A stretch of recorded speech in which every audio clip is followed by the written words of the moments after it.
Sa number 5, spokesperson sa alkalde nga si punong barangay Cesar Distrito nagpahayag nga hindi pwede magbaton sang donasyon ang katapos ang enforcement team ilabi na kun gikan sa mga market vendors.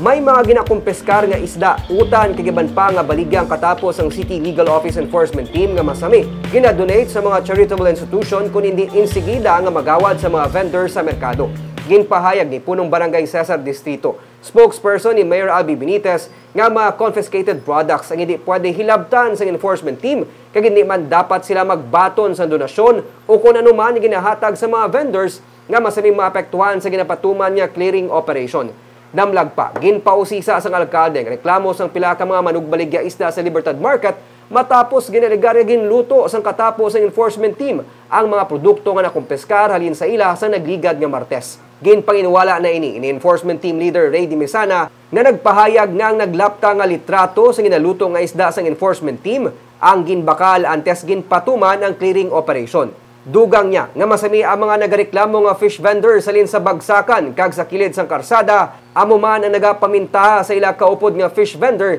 nga lehitimo nga nagabaligya sa sulod sang merkado.